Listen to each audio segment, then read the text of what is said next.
बिस्मिल्लाहिर्रहमानिर्रहीम। अस्सलाम वालेकुम नाज़रीन। जिरगा के आज के मेहमान शाह भी है और आईनी सरबराह की हैसियत से पूरे सूबे में उनका फरमान भी चलता है। स्टूडियो में मौजूद हैं खैबर पख्तूनख्वा के गवर्नर जनाब शाह फरमान साहब। बहुत शुक्रिया शाह फरमान साहब। और पिछले जरगे में आपने हमारे साथ एक वादा किया था और शुक्र है कि आप किसी हद तक उसको निभाने में कामयाब हो गए। तो पहले मैं आपके उस जरगे का वो क्लिप चलाता हूँ।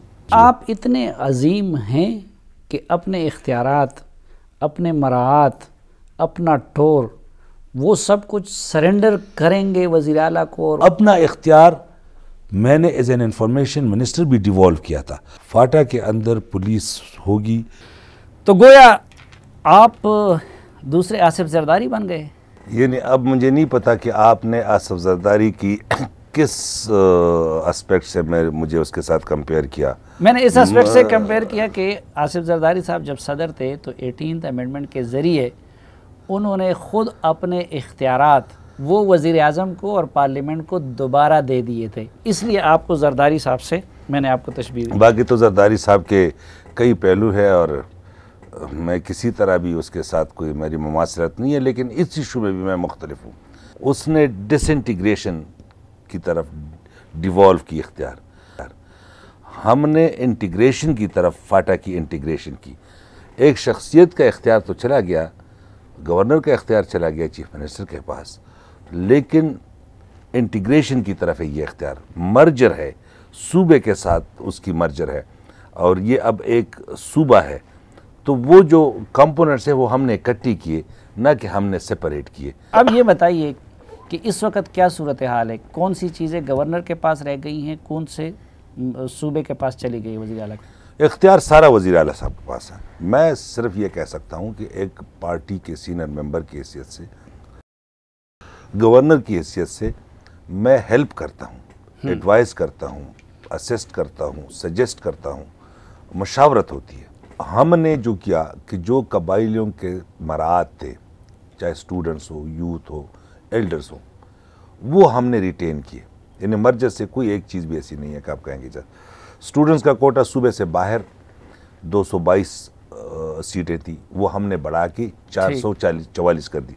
सूबे के अंदर अब चूंकि एक सूबा है तो पहले उनका जो मेडिकल इंजीनियरिंग के अंदर कोटा था वो बहाल रखा और ओपन मेरिट में वो नहीं थे तो ओपन मेरिट में भी शामिल कर दिया। अब एक आखिरी जो एक इशू रहता है और लोकल गवर्नमेंट के अंदर वो चीज़ मैंने सजेस्ट कर दी, वो डाल दी गई कि वो ये है कि सब डिवीज़न लेवल के ऊपर और एफआर लेवल के ऊपर हमारे जरगे बनेंगे। खैर जरगा लफ्ज़ तो सुप्रीम कोर्ट ने मना किया, लेकिन वो जो काउंसिल ऑफ एल्डर्स है उसको कोई भी हो लोकली लोग जरगा ही कहेंगे। नहीं तो आप जरगा की मुसीबत को फिर रखना चाहते हैं? नहीं, जरगा ऐसा नहीं है। देखो मैं आपको बताता हूँ, वो जरगा गलत, वो दूसरा जरगा था जो आप कहें ना कि डीसी फैसला करते, पीए फैसले करते थे, एपीए फैसला। ये सिविल इन नेचर के जो लोकल डिस्प्यूट्स हैं जो कि कानून में और सुप्रीम कोर्ट के फैसले में इसकी जगह है। मेरा जरगा तो आप लोगों को बिल्कुल पसंद नहीं है और उधर आप लोगों को जरगा इतना अजीज़ है कि सुप्रीम कोर्ट के आर्डर के बावजूद भी जरगे को किसी न किसी तरह एकोमोडेट करना चाहते हैं। देखिए आपका जरगा हमें अजीज़ है, मुझे तो ज़्यादा अजीज़ है। मुझे एक जरगा बताओ जिसके लिए मैं आया नहीं हूँ। ये अलग बात है कि आप मानते नहीं हैं, लेकिन जरगे की खूबसूरती यही है, कोई माने या ना माने आपने डायलॉग कंटिन्यू रखने। अच्छा, तो वो जो अब ये हो जाएगा तो कबाइलियों के लिए ये आसानी हो जाएगी कि वो अपने फैसले कानून, आईन और सुप्रीम कोर्ट के फैसले के मुताबिक अपने घर कर सकेंगे, उनको अदालतों के चक्कर नहीं लगाने पड़ेंगे। तो दो चार चीज़ें जो मैं बताता हूँ, ये जो जिस तरह डिस्प्यूट रिजोल्यूशन के लिए जो अल्टरनेट डिस्प्यूट रिजोल्यूशन फोरम होगा ना, अल्टरनेट डिस्प्यूट रिजोल्यूशन फोरम होगा जो, लेकिन माजी के जरगों की तरह कोई नहीं उसके अदालती उससे बालातर कोई चीज़ नहीं होगी। नहीं, ये जरगे के खिलाफ अगर कोई चाहे तो अदालत भी जा सकता है, ठीक ऐसी, लेकिन जो कानून अलाउ करता है। और ये लेवीज और खासदार के मामले को आपने वक्त पे क्यों एड्रेस नहीं किया कि जब वो सड़कों पे निकले, एहतजाज किया, तो उसके बाद आप लोगों ने उनको एकोमोडेट? नहीं, हमने बिल्कुल वक्त पे किया। तो आप लोगों ने लेवीज को और खासदार को पुलिस के स्ट्रक्चर में जम कर दिया। 6-7 महीने के अंदर ये चीज़ मुकम्मल हो जाएगी। असूली तौर पर, कानूनी तौर पर यह फैसला हो चुका कि इनकी रेशनलाइजेशन और मर्जर होगी, पुलिस के अंदर, जब ये फिर उसके बाद लेकिन ऊपर उनकी अथॉरिटी तो इंस्पेक्टर जनरल पुलिस की, इंस्पेक्टर जनरल पुलिस जो आपको फिक्र थी वो कम से कम वो तो आप इसको तो आप मान जाए ना। हाँ। कि मैंने कहा कि वो ये डीसी के नीचे नहीं होंगे, पुलिस के नीचे हैं, डीपीओ। हाँ, मुझे यही फिक्र थी, मैंने उस पर एतराज़ भी किया था कि जी अगर आप उसको ब्यूरोक्रेसी के नीचे रखेंगे तो ये तो पुलिस से हट के एक स्ट्रक्चर बन जाएगा। अब आप लोग उनका बॉस जो थे वो inspector general police, inspector general police है और डीपीओज वही डिस्ट्रिक्ट ऑफिसर हैं, जो है डिस्ट्रिक्ट पुलिस ऑफिसर्स हैं, और सारा पुलिस का स्ट्रक्चर है, कानून पुलिस का, ठीक, इख्तियार पुलिस का, बाकी जो चीज़ें हैं वो वक्त के साथ जो है वो जैसे, इसीलिए तो मर्जर का। लेकिन गवर्नर साहब ये पूरी सियासी क़यादत ने कमिटमेंट की थी,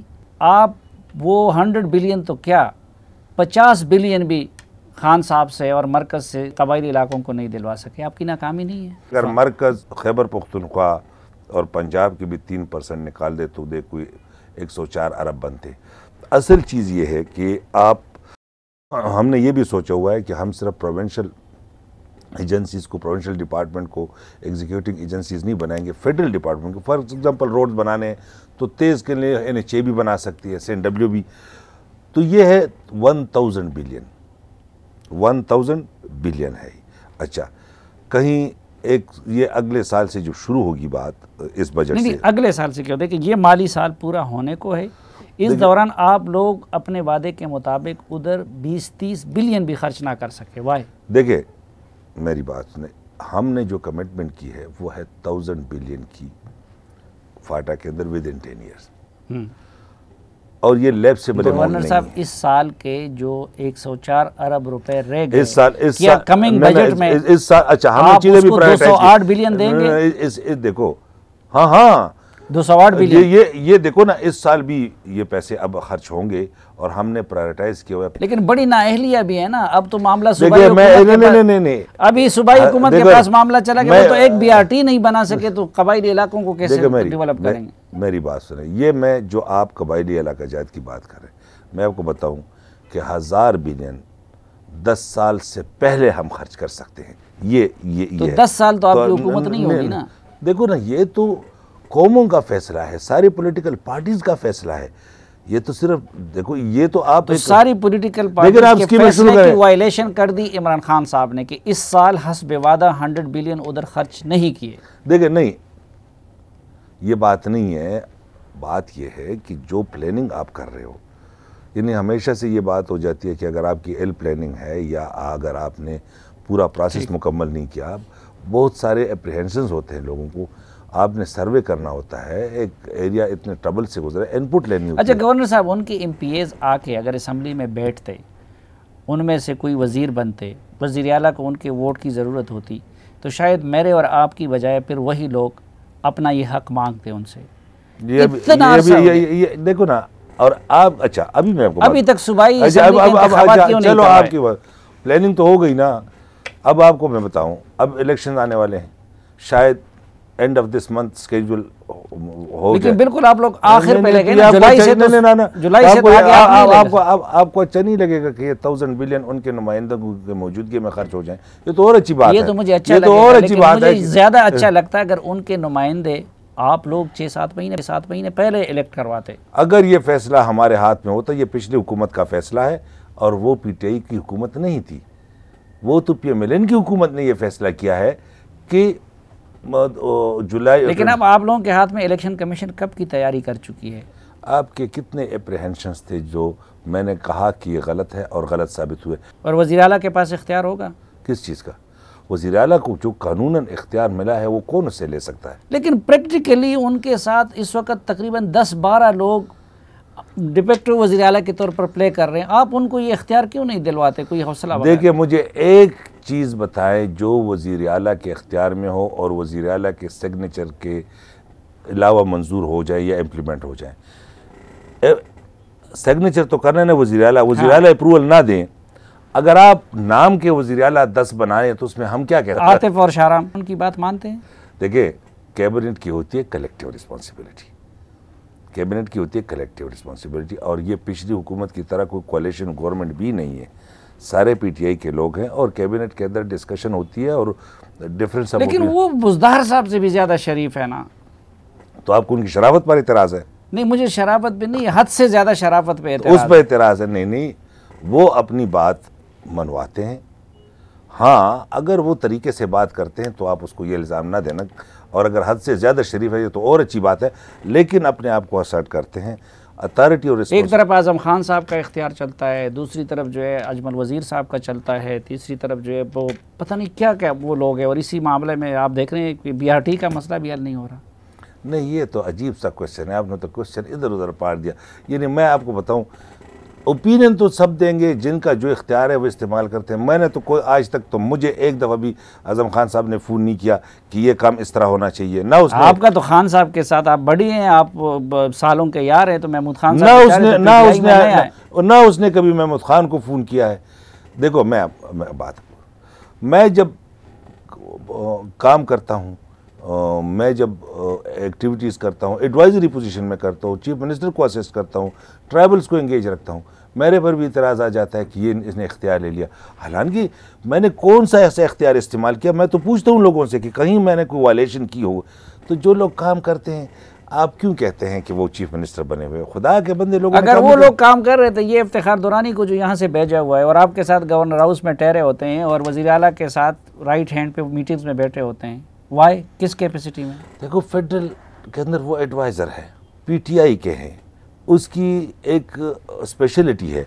अगर कहीं कन्फ्यूजन है, अगर हमें ज़्यादा कम्युनिकेशन की ज़रूरत है ट्राइबल डिस्ट्रिक्ट के अंदर, अगर हमने कबाइलियों को ज़्यादा समझाना है, उनकी कन्फ्यूजन को दूर रखना है, तो उसके लिए party apparatus, government apparatus use उनका कबाइलियों से क्या है? उन्होंने तो सारी ज़िंदगी इस्लामाबाद में गुजारी है, फिरदौसा शिकावान के साथ काम कर रहा था जब वो मिनिस्टर थे। वो कबाइली है? नहीं, मुझे ये बताएं कि अगर आप कबाइलियों के अंदर कोई डॉक्टर भेजें, चलो पंजाब से कोई डॉक्टर आप कबाइलियों के अंदर भेजे, तो आप कहेंगे इस कबाइलियों के साथ उसका क्या ताल्लुक है? वो तो अपनी फील्ड का माहिर है। वो उनका क्या फील्ड है? Communication and information. आपको नहीं पता? अच्छा, कम्युनिकेशन और इन्फॉर्मेशन, माशाल्लाह। तो फिर इधर से फारिग कर देना। डॉक्टर तो ये नहीं होगा कि ड्यूटी पोस्टिंग उसकी इधर होगी और ड्यूटी उधर करेगा। डिपुटेशन एक लफ्ज़ है जो इस्तेमाल होता है। अच्छा, तो इफ्तिखार तो डिपुटेशन पे माशाल्लाह, वज़ीरों में भी हमने और मुशीरों में भी डिपुटेशन देख ली। नाज़रीन, गवर्नर खैबर पख्तूनख्वा जनाब शाह फरमान साहब के साथ ये जरगा कंटिन्यू करेंगे, लेकिन एक वक्फे के बाद।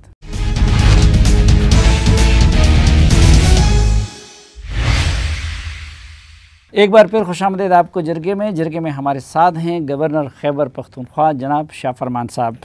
गवर्नर साहब, कुछ दिनों से मैं देख रहा हूँ कि आप भी सदारती निज़ाम के वकालत करते हुए नज़र आ रहे हैं। क्या ख़राबी है पार्लिमानी निज़ाम में, क्या खूबी है सदारती निज़ाम में?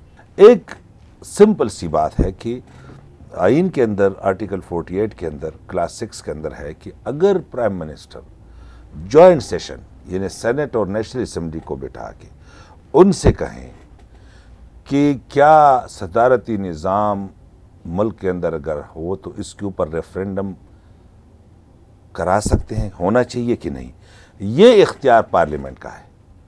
ठीक, कि पार्लियामेंट ये फैसला कर लें कि रेफरेंडम होगा या नहीं होगा, होना चाहिए या नहीं होना चाहिए। यानी आप समझते हैं कि उसके लिए आइन साज असम्बली की तश्कील नहीं चाहिए, बल्कि जॉइंट सेशन के जरिए रेफरेंडम करवा के वज़ीर आज़म ये सदारती नहीं, मैं पहले तो बता, वो तो कोई करना चाहे ना करना चाहे, मैं सिर्फ लीगल पोजीशन की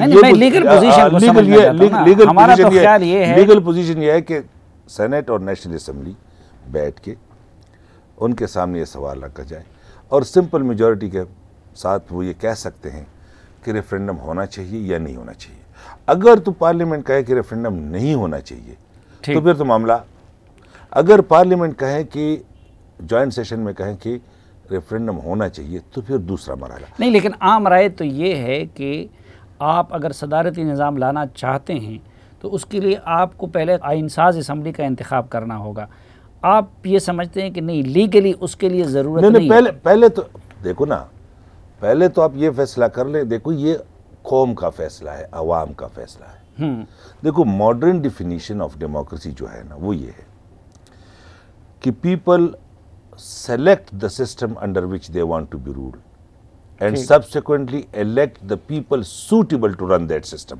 यानी पहले कौम फैसला कर लेती है कि इस निज़ाम के अंदर हमने चलानी है मामलात, और उसके बाद उस निज़ाम को चलाने के लिए बेहतरीन लोगों को मुंतखब करते हैं।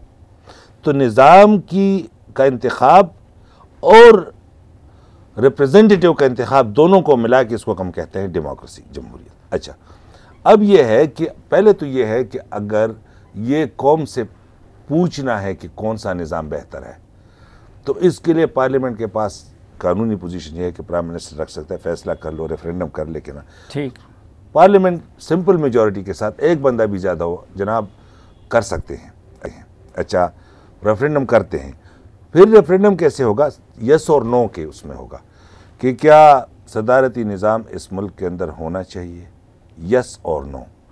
तो ये फैसला ना किसी सदर का है, ना किसी वज़ीर आज़म का है, ना किसी ये फैसला नहीं। तो वज़ीर आज़म उठ के ये फैसला कैसे कर सकेंगे रेफरेंडम के बाद ही हो कि सदारती निज़ाम होना चाहिए या नहीं? और जो असम्बली पार्लिमानी निज़ाम के तहत मुंतखब हुई है उसको ये इख्तियार कैसे दिया जा सकता है कि वो आवाम के पास जाए रेफरेंडम के लिए कि वो फैसला करे कि सदारती निज़ाम हो या ना हो? देखिए, इसको ज़रा दूसरे डायरेक्शन से देखने, फैसला करना है ये तो अवाम का इख्तियार है ना कि वो निज़ाम का फैसला कर लें।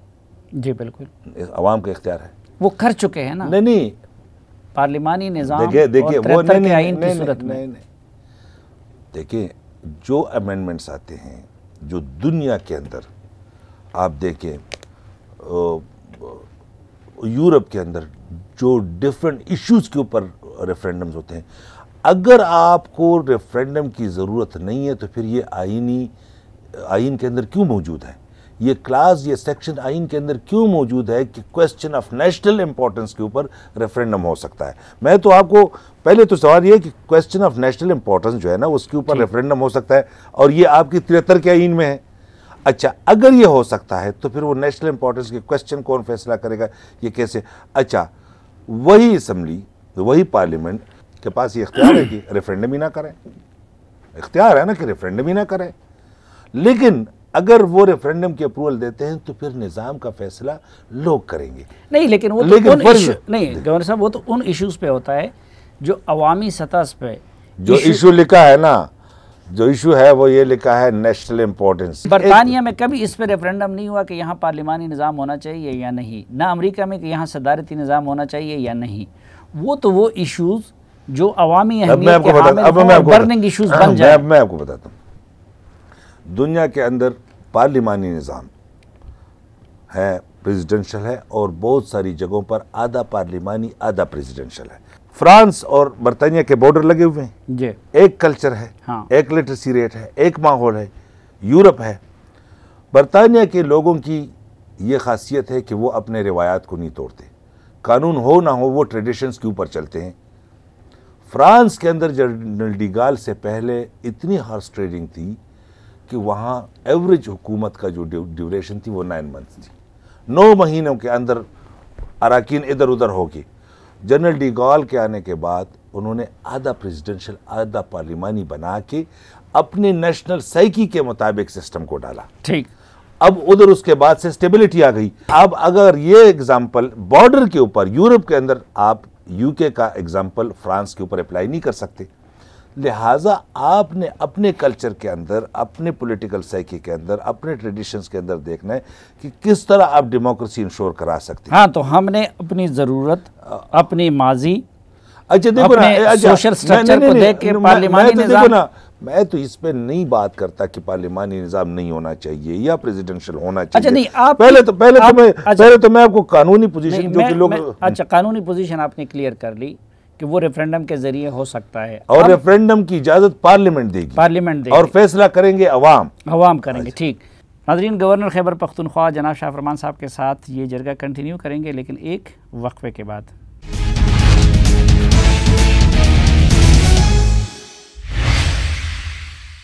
एक बार फिर खुशामदीद आपको जरगे में। आज के जरगे को रौनक बख्शी हैं गवर्नर खैबर पख्तूनख्वा जनाब शाह फरमान साहब ने।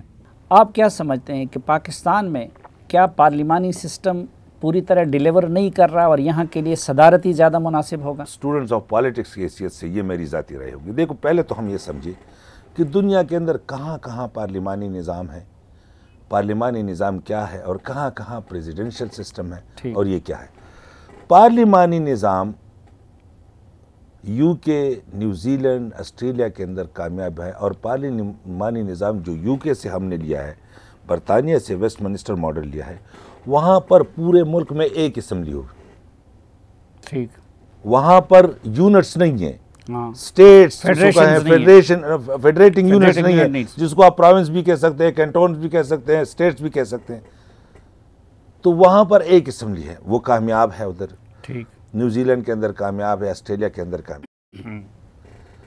जहाँ पर फेडरेटिंग यूनिट्स हैं, ठीक, वहाँ पर ज़्यादातर प्रेसिडेंशियल और कासी प्रेसिडेंशियल का है या सेमी प्रेसिडेंशियल का है, वो निज़ाम जिस तरह अमेरिका है। अमेरिका के अंदर प्योर प्रेसिडेंशियल है, बाज़ जगहों पर मुख्तलिफ है, टर्की के अंदर। और लेकिन इतने दूर चले गए यूरोप और अमेरिका तक। ये साथ जो हमारा इंडिया है, वहाँ आबादी भी अमेरिका से ज़्यादा है। वहाँ इस पहले मुझे जरा एक्सप्लेन नहीं, मैं आप जो दलील दे रहे हैं ना, आप दलील ये है कि जिधर फेडरेटिंग यूनिट है, मैंने कहा ना, आप मेरी ओपिनियन सुनने में। जी जी, मैंने इसलिए आपको बरतानिया और फ्रांस का एग्जांपल दिया कि दोनों साथ हैं, लेकिन पॉलिटिकल कल्चर डिफरेंट है, रवैये डिफरेंट हैं। अब पहले तो हमें यह सोचना चाहिए कि पिछले जो हमारे तकरीबन आप समझे कि कितने साल से 73 से आनवर्ड, बीच में इंटरप्शन भी आ गई, लेकिन जो हमारा पार्लिमानी निज़ाम चला है उसने क्या डिलीवर किया, कितना किया। प्रेसिडेंशियल सिस्टम के अंदर क्या फ़र्क है? एक तो ये है कि जो मेरा ख्याल है वो ये है कि आपका जो चीफ एग्जीक्यूटिव होता है वो डायरेक्टली इलेक्ट हो जाता है और लोगों को पता होता है। फॉर एग्ज़ाम्पल, लोग इमरान खान को वोट देना चाहेंगे, मुझे नहीं देना चाहेंगे, तो अगर मुझे वोट ना दे तो नुकसान हो जाता है इमरान खान को। हो सकता है लोग नवाज शरीफ को वोट ना देना चाहें, लेकिन सलीम साफ़ी को वोट देना चाहें, वो भी अनड्यू फेवर चला जाता है। अच्छा, एक तो डायरेक्टली इलेक्टेड जो होता है। दूसरी बात यह है कि पार्लिमानी निज़ाम के अंदर जो हमारा तजर्बा रहा है वो ये रहा है कि आपने 174, 175 लोगों को हर हाल में राज़ी रखना होता है। ठीक, अगर वो आप किसी को नाराज़ करोगे तो आपकी हुकूमत चली जाती है। मेंबरान को पता होता है कि ये जो ब्लैकमेलिंग का जो आंसर है, वो चीफ एग्जीक्यूटिव खुद मुख्तार नहीं होता, उसके मुख्तार नहीं होता, ब्लैकमेल होता है। तो अगर आप किसी को इख्तियार दे, दूसरी बात यह कि हमारे फेडरेटिंग यूनिट्स हैं, आप सूबाई खुद मुख्तारी ज़्यादा दे सकते हैं प्रेसिडेंशियल सिस्टम के अंदर। लेकिन मैं इसलिए कह रहा हूँ कि ये मेरी ज़ाती राय है, कोई इसको ये ना समझे। प्रेसिडेंशियल सिस्टम के तहत आप सूबाई खुद मुख्तारी कैसे ज़्यादा देंगे? इधर तो फिर भी ये है कि एक सूबे से ज़रूरी नहीं है कि चीफ एग्जीक्यूटिव आ जाए। हमने देखा भुट्टो सिंधी थे, ज़फ़रुल्लाह जमाली बलोच थे, इमरान खान साहब अब लाहौर के हैं, कहते पख्तून हैं, तो सब की वो आ जाती है। आप अगर सदारती सिस्टम लाएंगे तो चीफ एग्जीक्यूटिव तो आपका हमेशा एक बड़े सूबे से आएगा, क्योंकि पाकिस्तान के 3 सूबों की आबादी से एक पंजाब सूबे की आबादी ज़्यादा है। देखिए, मैं इसलिए इससे इत्तेफाक नहीं करता कि सबसे पहले तो मैं बताऊं कि लोग अब लीडर को, पॉलिटिकल पार्टी को वोट देते हैं। और दूसरी बात यह है कि जब आप, जैसे हमारे यहाँ भी है सेनेट के अंदर, अब मैं आपको बताऊं, जो सेनेट के अंदर इक्वल है मेंबरान, ये फेडरेशन के अंदर जो प्रोटेक्शन है छोटे सूबों को, ये पार्लिमानी निज़ाम का हिस्सा तो नहीं है ना, ये तो बरतानिया के अंदर नहीं है। ये तो आपने एक फेडरेशन के अंदर ये चीज़ रखी हुई, और ये वो प्रोटेक्शन वाली चीज़ है कि अगर आप बजट का इख्तियार और अगर आप लेजिस्लेशन का जो इख्तियार है, अगर वो आप सेनेट में रखेंगे और इक्वल नंबर ऑफ रिप्रेजेंटेशन होगी, यानी पंजाब के भी इतने सेनेटर्स जितने केपी के, जितने के बलूचिस्तान के हैं, तो कोई इस लिहाज से फ़र्क नहीं पड़ेगा कि ये बड़ा है, ये सूबा, ये छोटा है। वो कॉन्स्टिट्यूशनल प्रोटेक्शन आप दे सकते हैं। लेकिन गवर्नर साहब नहीं, आप नेगेटिव से ना जाए ना, पहले पॉजिटिव पे आ जाए। एक chief executive of the country जिसको प्रेसिडेंशियल सिस्टम के अंदर ये इख्तियार होगा कि वो 22 करोड़ अवाम में से कैबिनेट बना दे। यहां आपने 175-180 बंदों में से लेने हैं और बस अल्लाह माफ़ी दे। मैं इसीलिए मैं आपको बता रहा हूँ। लेकिन वो फिर यही बनेंगे कि जिस तरह नवाज शरीफ साहब हैं तो सारे लाहौरियों को इकट्ठा करेंगे, जिस तरह इमरान खान साहब ने सारे अपने दोस्तों और खिदमतगारों को इकट्ठा किया है। लोग अगर ये मजबूरी भी आप इनकी खत्म कर ले कि अगर ऐसे फैसले आएंगे तो लोग रिजेक्ट करेंगे। ये क्या बात हुई कि यार, एक तो मैं आपको बताऊं ना, को अच्छा भी सोचा करे। सलीम, मैं आपको बताऊं, ऐसा नहीं हो सकता। मैं आपसे कहता हूं कि आप पार्लिमानी निज़ाम के बारे में अच्छा सोचा करें। आप सदारती देखें गवर्नर साहब, देखो जो हमारा तजर्बा है सलीम, जो हमारा तजर्बा है, मैं उसमें बताऊँ जो हमारा तजर्बा है। मैं ये नहीं कह रहा, मैं किसी की बिहाफ पर बात नहीं कर रहा, मैं अपनी ज़ाती राय बता सकता हूँ। मैं बार बार ये कहता हूँ कि कोई इसको पीटीआई की राय ना समझे, कोई इसको फेडरल प्रोविंशियल गवर्नमेंट की राय ना समझे। मैं ये कह रहा हूँ, लेकिन मैं ये मानने को तैयार नहीं हूँ कि आप किसी के बिहाफ पे ये बात नहीं कर रहे हो। अगर आप अपने बिहाफ पे बात कर रहे थे, आपने अपने इंट्रोडक्शन में क्या कहा है कि वो अपनी बात करते हैं और डंकी की चोट भी बात करते हो। आप अपने अल्फाज तो ना मुकर जाए ना। मैंने ये नहीं कहा। आपने की, आप दोबारा कहा शाह से ज्यादा शाह के वफादार नहीं है गवर्नर साहब। तो बस यही बात नहीं। अच्छा। आपने कहा आप सही बात करते हैं। हाँ, सही बात तो सही बात करते हैं, लेकिन जो बात आप करना चाहें। अच्छा, मेरी बात नहीं, मैं उस पर एक सवाल है ना, आप अपनी ये दानिशवराना राय सदारती निज़ाम के बारे में आज से 2 महीने पहले, 3 महीने पहले, साल पहले क्यों नहीं दे रहे थे? जब कुछ हलकों की तरफ से उसको मौजूद बहस लाया गया तो आप भी मैदान में आ गए। देखो, अगर आप जैसे दोस्त, अगर आप जैसे एंकर ये सवाल हम ना करते और फाटा की तरफ ही जाते तो मैं इसका जवाब ही ना देता। लेकिन इस वक्त गवर्नर साहब आप सलीम साफ़ी नहीं है कि आपने कुछ कह दिया तो बस एक मजदूर की राय है। आप एक सूबे के आईनी सरबराह हैं, आप इमरान खान साहब के बड़ी हैं, आप उनकी कोर टीम के मेंबर हैं। आपके मुंह से एक बात आएगी और जो आ चुकी है ऑलरेडी, उस रोज़ आपने जो इंटरव्यू दिया है, तो लोग तो उसको खामखा बड़ा इशू समझे। देखो, एक तो ये होता है ना कि गवर्नमेंट ने एक फैसला लेना होता है और उसके लिए वो राह हमवार करते हैं और उसको वो बात हो जाती है मीडिया के ऊपर। मैं एक्सप्लेन कर देता हूँ, आप ना करें। एक ये बात हो जाती है, अगर दाल में कुछ हालत नहीं, अगर किसी जगह ये ख्वाहिश नहीं है, ये मौजूद बहस कैसे बन गया? क्या लोग सड़कों पे आए हैं कि सदारती निज़ाम? मुझे कंप्लीट करने दें। अगर तो गवर्नमेंट कोई फैसला ले और उसके ऊपर जनाब आप राय दे दे, रास्ता हमवार करें, वो तो अलग चीज़ है। जो फैसला अवाम ने करना है और पार्लियामेंट ने करना है, 2 स्टेजेस के अंदर। पार्लियामेंट पहले तो उधर बात रुके ना, नहीं होना चाहिए रेफरेंडम, बात ख़त्म। अगर रेफरेंडम हो जाते, अवाम कहे नहीं चाहिए हमें सिस्टम, नहीं चाहिए हमें गौर सिस्टम, ये सिस्टम अच्छा है, पार्लिमानी निज़ाम अच्छा है, प्रेसिडेंशियल चाहिए नहीं, फॉर एग्जाम्पल, ये तो अवाम का फैसला है और अवाम अपने तजर्बे से बताएंगे कि उनको कौन सा सिस्टम चाहिए। लेकिन गवर्नर साहब, इस वक्त के जबकि अवाम के लिए मौका भी होता है ना एक बात करने के लिए, इस वक्त जब मईशत तबाह है, मुल्क क्राइसिस से गुजर रहा है, इंडिया के साथ टेंशन है, छोटे सूबों में महरूमियाँ है, इन हालात में क्या एक नई बहस छेड़ना ये मुनासिब है? ये बहस मैंने तो नहीं छेड़ी, आपने उसमें हिस्सा क्यों लिया? मैं तो जवाब दूंगा अगर पॉलिटिकल क्वेश्चन मेरे पे आ गया। लेकिन देखो, मेरे से अगर कोई सवाल पूछेगा, मैं ये तो नहीं कह सकता ना मुझे इसका नहीं पता। अब आईनी तौर पर अगर मेरे से आप सवाल करें कि सोशल मीडिया के ऊपर इस निज़ाम के बारे में, आप इतने मासूम नहीं हैं, आप बड़े सियासी गुरु हैं और जिन चीज़ों से आप लोग अवॉइड करना चाहते हैं उन पे 1000 साल में आपको कोई, मसलन अभी अगर मैंने आपसे पूछा जहांगीर तरीन और शाह महमूद कुरैशी के इशू का, तो आप मुझे कभी जवाब नहीं देंगे। आप लोगों को अवॉइड करना आता है, जिस पे आप लोग बहस करना चाहते हैं तो वही वो करते हैं। उसके अंदर क्या मटीरियल है कि मैं उसके ऊपर बहस करूं? अगर आपस में वैसे अपने पार्टी के लोग लड़ते हैं तो गलत करते हैं, इससे ज़्यादा अपनी पार्टी के नहीं। वो शाह महमूद कुरैशी ने जो बयान दिया था बेसिकली वो इमरान खान के खिलाफ था, उनके फैसले के खिलाफ था।